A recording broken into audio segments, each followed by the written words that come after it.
शिल्पी Gautam rape और murder case, सम्राट चौधरी बताए कि उस केस में इनकी भूमिका क्या थी, उसमें ये नामजद थे कि नहीं थे। अब से कुछ ही सालों पहले जब बिहार में लालू प्रसाद यादव की सरकार थी और उस वक्त लालू प्रसाद यादव के जो साले साहब थे साधु यादव, उनको लेकर के खूब चर्चाएं हो रही थी। शोरूम से लेकर के शिल्पी हत्याकांड वाले मामले तक उनका जो नाम था वो इस पूरे मामले से जुड़ता रहा। ये तक कहा जाने लगा कि मीशा भारती की जब शादी हो रही थी तो शोरूम से डरा धमका कर किस तरीके से साधु यादव ने कई गाड़ियों को निकाला और उसके बाद शिल्पी थी जिसके साथ बलात्कार किया गया, फिर उसकी हत्या कर दी गई। इन सभी चीजों से साधु यादव का तार जोड़ा जा रहा था, लेकिन अब इन्हीं सभी चीजों के बीच प्रशांत किशोर का ये बड़ा बयान निकल करके सामने आया है शिल्पी वाले मैटर को लेकर के।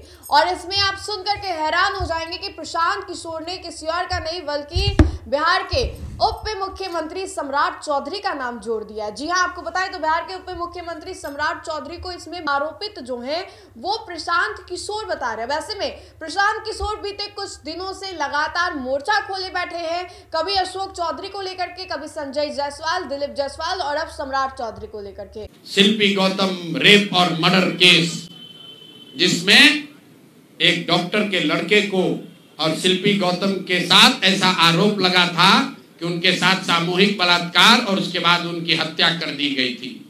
साधु यादव पर उसका आरोप लगा था, बड़ी हंगामा हुआ, सीबीआई में केस गया।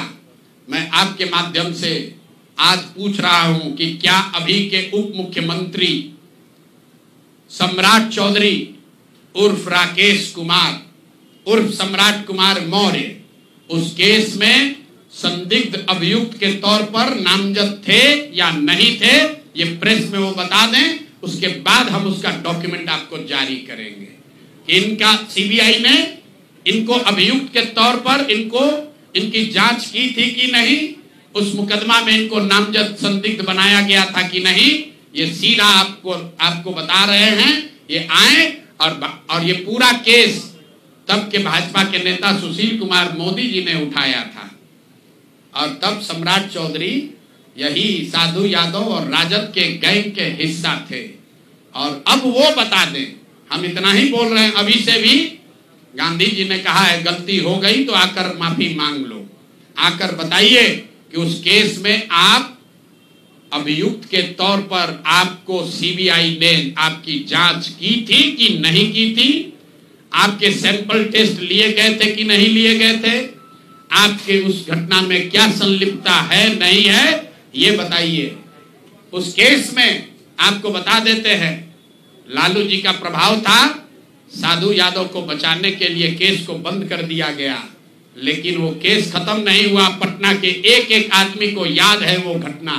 तो अब राकेश कुमार बताएं, आज के सम्राट चौधरी बताएं कि उस केस में इनकी भूमिका क्या थी, उसमें ये नामजद थे कि नहीं थे, और थे तो इन्होंने इसको डिस्क्लोज क्यों नहीं किया। अब आज का घोषणा खत्म। प्रशांत किशोर ने इसको लेकर के सम्राट चौधरी की ओर इशारा किया है और सम्राट चौधरी को लेकर के कहा है कि अभी भी सम्राट चौधरी इस पूरे मामले में संदिग्ध है। सम्राट चौधरी का सैंपल आखिर क्यों नहीं लिया गया। तो देखिए किस तरीके से बिहार में चुनाव है और चुनाव तो है, लेकिन उससे पहले ये वाला मुद्दा कितना ज्यादा गर्मा गया। कल से प्रशांत किशोर ने अशोक चौधरी, सम्राट चौधरी को लेकर के मोर्चा एक बार फिर से संभाल लिया है, खोल लिया है। और उसके बाद अब शिल्पी गौतम हत्याकांड वाले मामले को लेकर के प्रशांत किशोर ने बताया है कि सम्राट चौधरी भी इस पूरे मामले में संलिप्त हैं, वो भी एक संदिग्ध हैं। और प्रशांत किशोर ने कहा है कि आखिर क्यों सम्राट चौधरी का सैंपल जो है वो नहीं लिया गया। इस पूरे वीडियो को लेकर के आपकी क्या राय है, कमेंट के माध्यम से जरूर बताएं। तो फिलहाल के लिए इतना ही, बहुत बहुत शुक्रिया।